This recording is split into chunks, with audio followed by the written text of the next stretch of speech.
looking for that great next read or your new favorite author? Check out Amy's Bookshelf Reviews recommendations. You won't be disappointed. Welcome to Amy's Bookshelf Reviews podcast. It is a spin-off of the website and book review site of Amy's Bookshelf Reviews. Amy's Bookshelf Reviews podcast is about book reviews, a writer's muse, a book's peruse, author interviews, and literary news.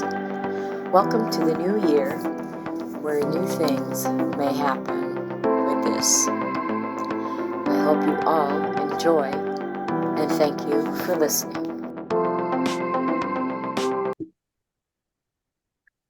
Good evening, listeners. I'm Amy, and welcome to Amy's Bookshelf Reviews podcast. Before we move forward, I want to just apologize ahead of time. I am dealing with either allergies or a cold, so I may not sound the same, and if I sneeze, I really apologize.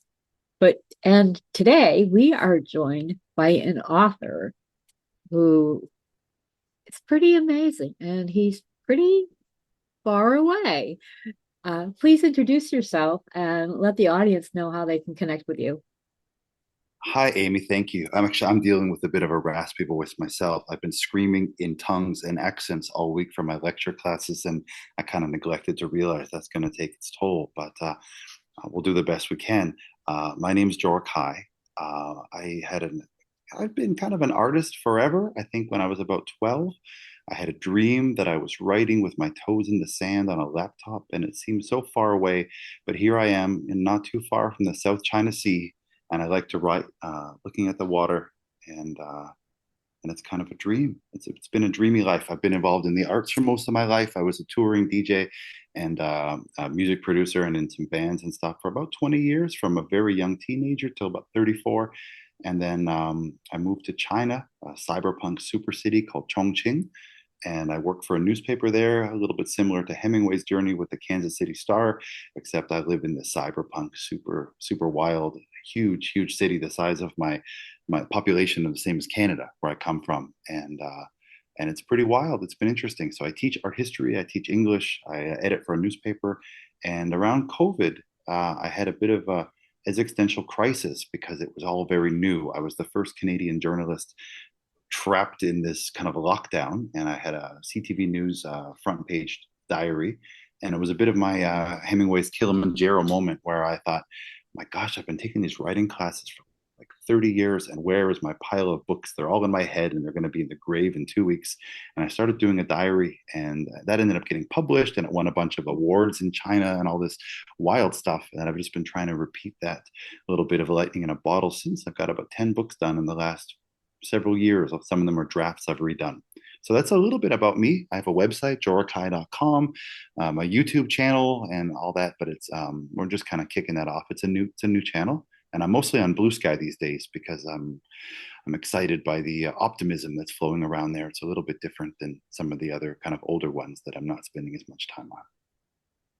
Oh, well, considering you are on a China mountaintop, I am really glad that you join us, and you're going to talk about your book, The Sun, and I don't know how to say that word. I'll help you. I'll help you when we get there. Yeah, the sun The sun also rises on Cthulhu.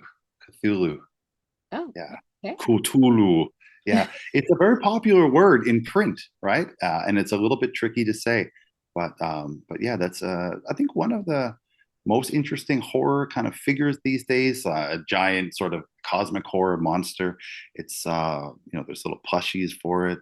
Lots of video games. It's an interesting IP, Lovecraft's IP. Lovecraft is kind of a problematic writer, but it's ripe for modernization. Lovecraft Country or Lovecraft County was pretty interesting as a remake. But yeah, Cthulhu is a very beloved, and in China here also a very popular character. Oh, well, that's really interesting. I I didn't really know that until I read your story. And one of the things that I thought was, you credit Ernest Hemingway, um, because, of his work, The Sun Also Rises, and then you're putting your own take on it. And um, I like this one better than Hemingway's original, just so you know. Well, thank you. Mhm.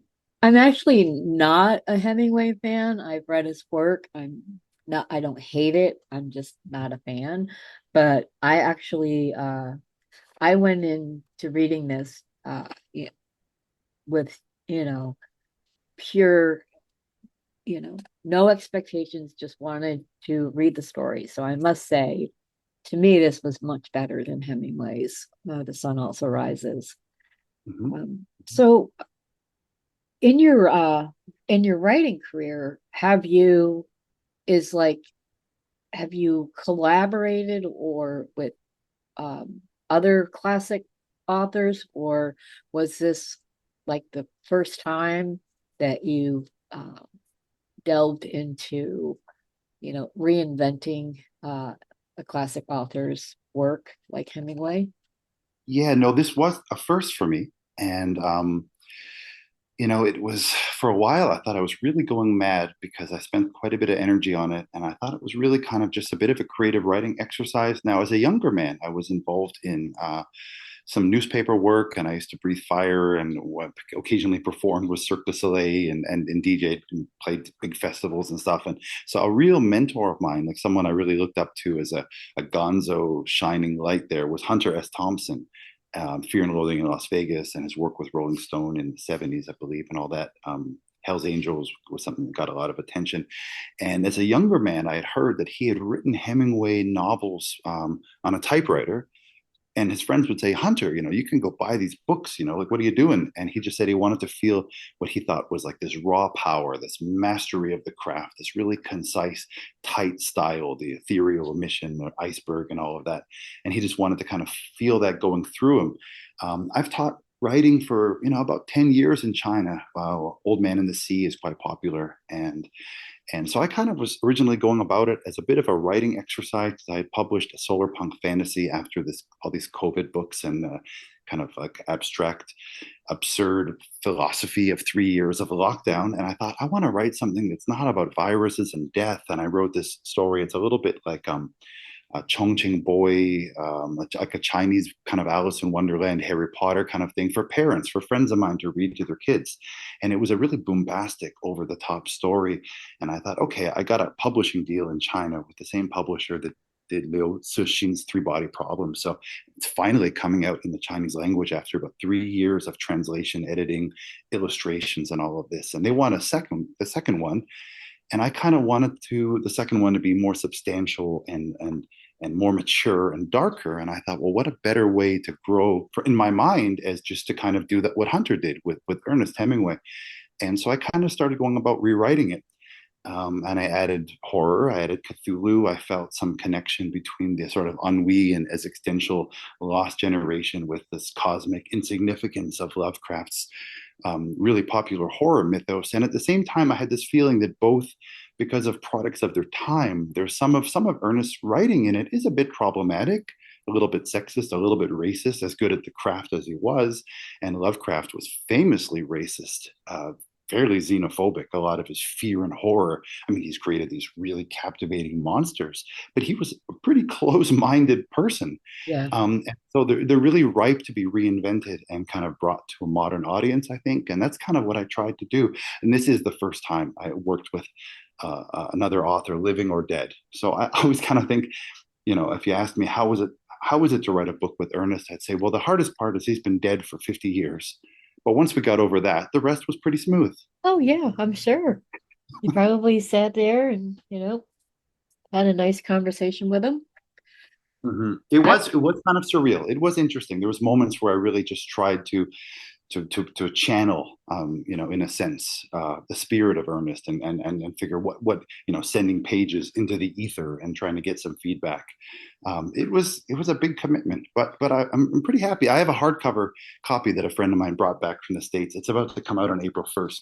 And so he's brought a copy back to China for me, and always been a dream to see my book as a hardcover. So although the paperback and the ebook are all probably, nice enough. Right. Um, I love that it's a hardcover, and it's just really a joy to look at and think that I've created something, which is kind of remarkable. It's an amazing thing to make something.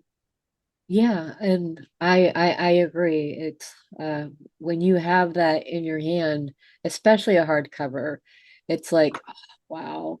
There are times when I've published just digital or paperback, and then I would just publish one hardcover for myself. Because so some hardcovers they can just it's cheaper to buy the paperback and with whatever, but I liked having the hardcover for myself.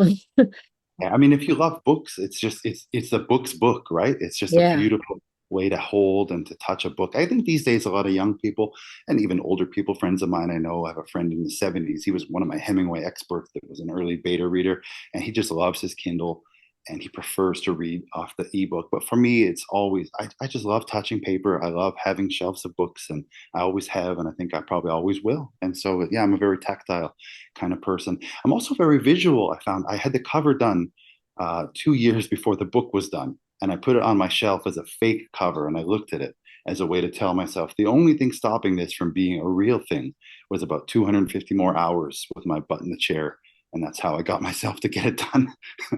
Well, sometimes that's just what we need to do. We as writers, we know what we need to do. Um, we let inspiration yours was Hemingway.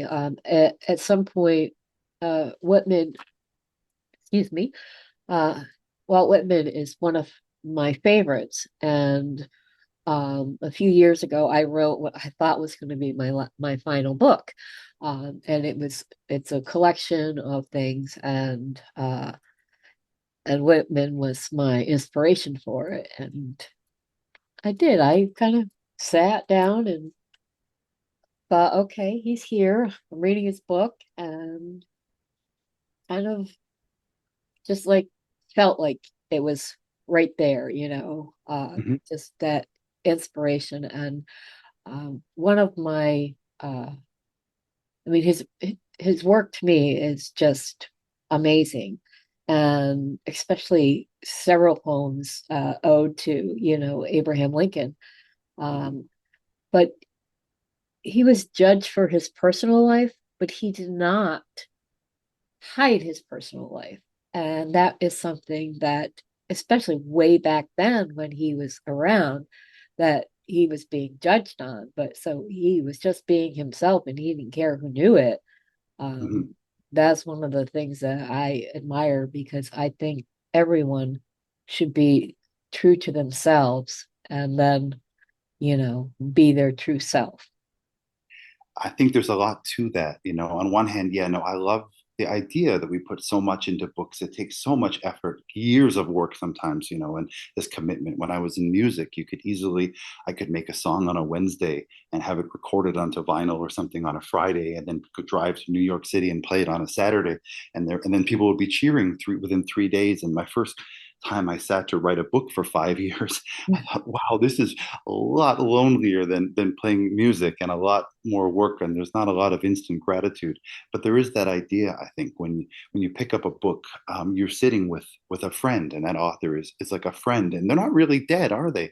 I mean, you could spend a whole day just talking to them and in communion, and so I think, as humans, we've tried to find a way to make a mark in the world, or to be meaningful, or to live on after our death. Maybe many of us are scared of what comes after. So some people have children, or they donate to charity, and others kind of imprint their souls in the spirits of dead trees tattooed with ink, and Yeah, yeah, it's kind of magical, isn't it? And Whitman, I think, yeah, is a wonderful writer as well. Oscar Wilde is another one that I'm always really was really impressionable for me. I really was excited to read Oscar Wilde. I thought he was just so witty, wild, and twain when I was quite young, and he was persecuted for his life as well. yeah. It's great to be out there, and it's probably good to grow up in a world before cell phones and social media too. If they had a hard time as it was then, it would be harder now, wouldn't it?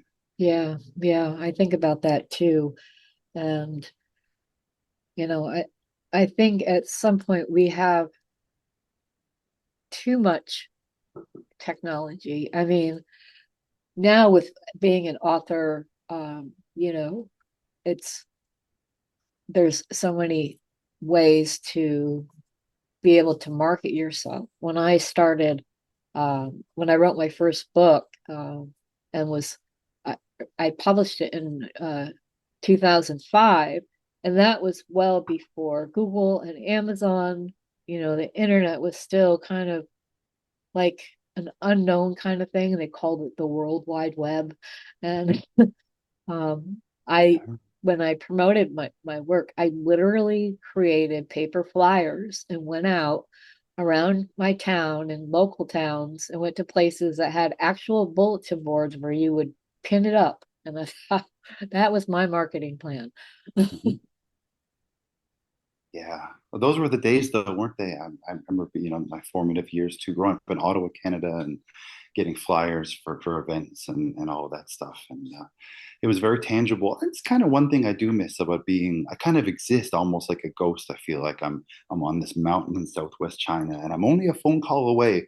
At least my voice, some semblance of me. But the community I had in Canada feels pretty far away.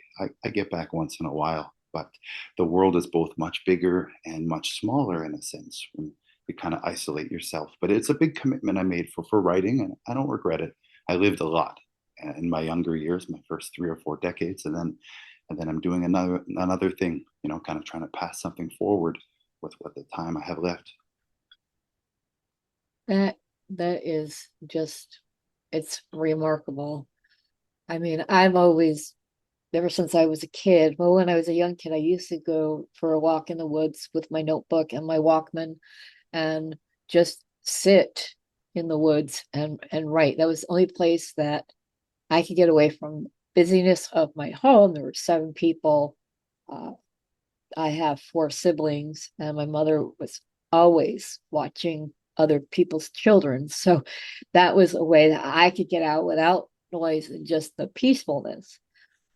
You mentioned how you were into music. When you write, do you listen to music? Yeah, often, especially when I'm coming up with ideas, I do like to make a playlist sometimes of what my character might like, or different kind of vibes, Yeah. different soundtracks, and even for this one, I ended up creating. I think I published like 3 albums that have different kind of feels. One is almost like a soundtrack you could read along to, and then 2 others kind of tie into my headspace as I was kind of wrapping it. But yeah, no, I really do think the music can, especially as a writer, I think when you want to come back to something, if you have a song or a style or something to kind of get back to that, because if you spend too far away from it and you come back to it, you might just be in such a different head space that it's so jarring, maybe, or for the reader it might feel like a different writer is finishing the piece. But if you can maybe connect through the music, you can kind of keep it in the space and a continuous kind of vibe where you can really let it flow. Yeah, I get that because, and it to me, it depends on, I pretty much like most types of music genres. They're like one that I can't really get around. Um, but I it depending on what type of story that I'm writing, because I write a few different genres, and when I want to get into, like, I'm a big Sinatra fan, so when I am writing about like this tough guy and he may be uh most of my main characters in my stories are strong women. But I also have a few that I wrote where the main character was a man. So I was, I get into the headspace of one character was Neil Diamond all the time. And then I Mhm. got into another one and it was like Frank Sinatra, and it just brought it together as I was writing. And I always have music playing, um, when I'm writing or whatever I'm doing, because it keeps me going. I'm disabled, and it is very hard for me. I can't rock out like I used to, but I still Mm. try. Um, Yeah. but it's the music that,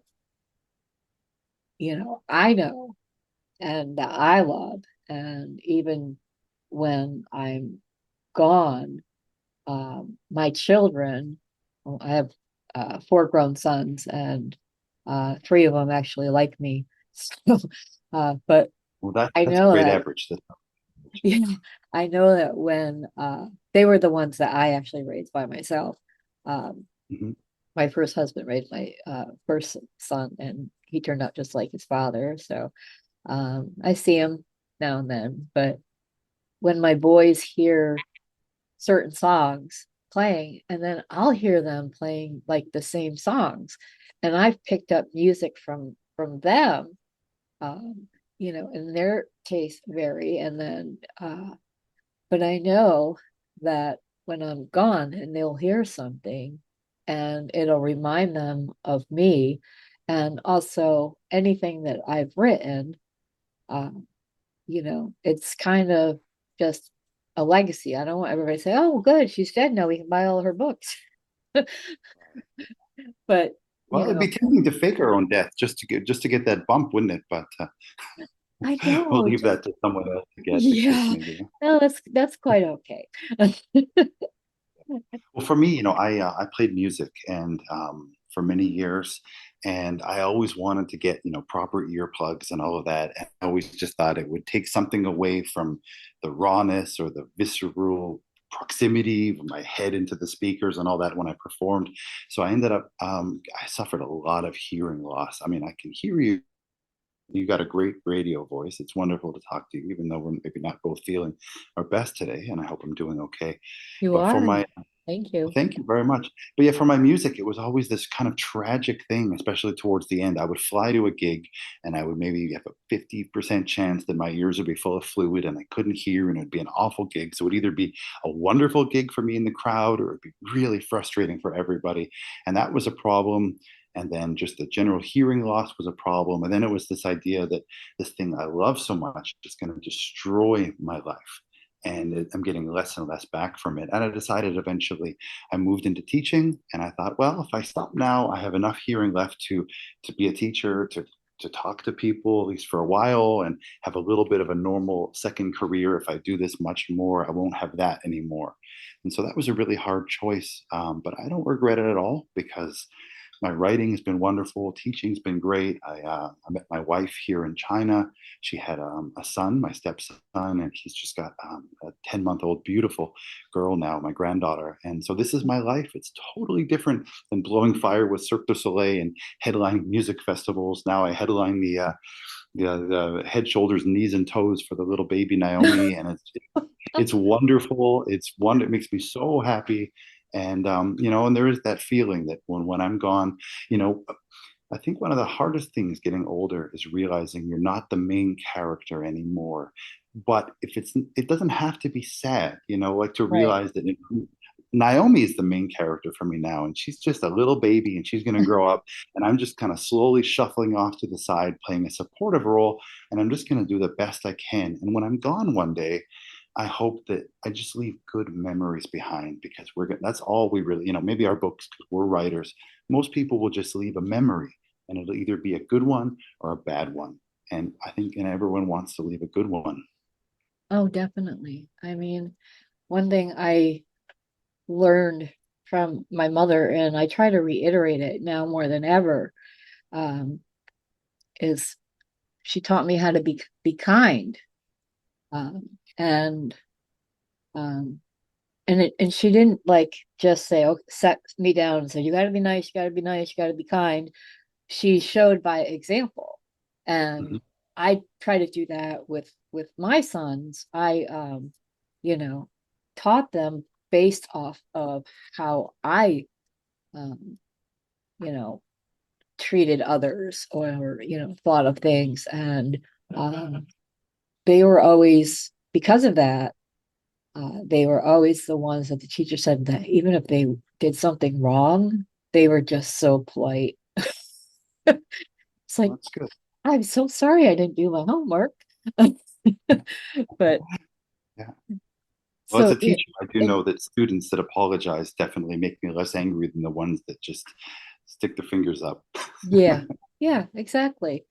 And I wasn't a formal teacher, but the last 3 years of my twins, they're 25 now, but I homeschooled them, and I wanted to be the best teacher I could be for them. So I got my MBA in teaching, just so I Oh, could teach my kids at home. isn't that Or something? not my MBA, I'm sorry. I have an MBA, but I got my master's in adult education. And prior to that, I wanted to be a better writer than I was. So I got my bachelor's in English. But Great. it's something that I did it at age 38, and I'm a lot older than that now. But um, it showed my kids that they could, you know, just because they don't want to go to school now or learn something, they have the world ahead of them. And I hope it's a very long life. And and you're right. We kind of, we're not necessarily, we're not the main character anymore. We're, a supporting character because our children, I don't have grandchildren, but I have grandbabies, fur babies. Mhm. And they know I'm grandma, so I love that. But Wonderful. I wanted to ask you, when you were talking about your music, were you playing an instrument? Did you write your songs? Did you sing, or what kind of music did you Well, do? that's complicated.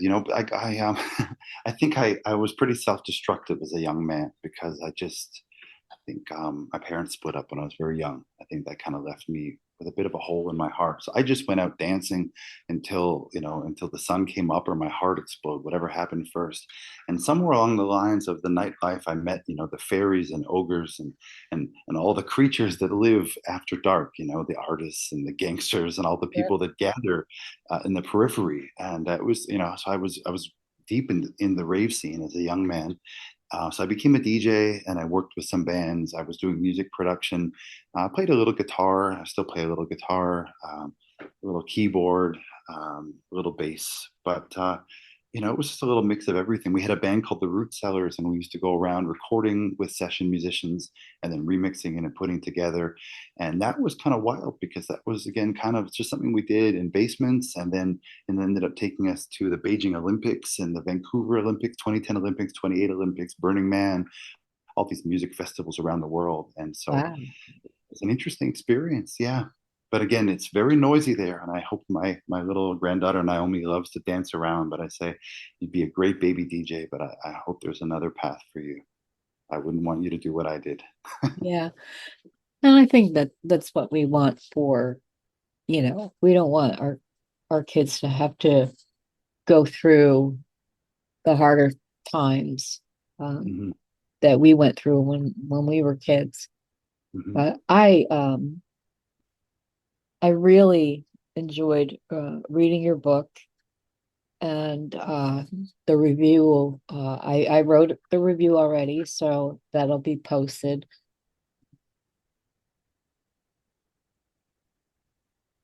It's our So walk-off music. I guess Wrap it up, so. wrap it up. I'm Well, just thank you so gonna. much. I'm really glad you enjoyed it. It's one of those things. It was a big swing. My friend Bob Rivenbark, he's a sci-fi author, and he said, "Kai, you've done something really daring with that." And I thought, I know people are going to love it or they're going to hate it, and I'm probably going to get both. So I'm going to try not to read too many reviews, but I will. I will look at yours. Great. And I'm just going to close out right now. If you wish for you or your book to be on the show, go to amysbookshelfreviews.com/podcast. Thank you for listening. Be safe, be well, and always be kind. Thank you, Amy. I hope. Thank you for listening to Amy's Bookshelf Reviews. If you are looking to be on the podcast or looking for a book review, you can go to amysbookshelfreviews.com and look for the appropriate navigational menu. Again, thank you all for listening and being a supporter of this podcast and of the Amy's Bookshelf Reviews, professional reviewers of books and audiobooks. Thank you all. Be safe and be well. Shattered Pages, a Lincoln Millern mystery by Amy Shannon. When fiction becomes reality, the line between author and suspect blurs. Best-selling mystery author Tristan Wyatt, also known by his pen name, is really Lincoln McLaren. He dives deep into his writing third volume as a series. Suddenly he becomes entangled in a murder mystery surrounded by the plots of his books. Shattered Pages is available on Amazon.com.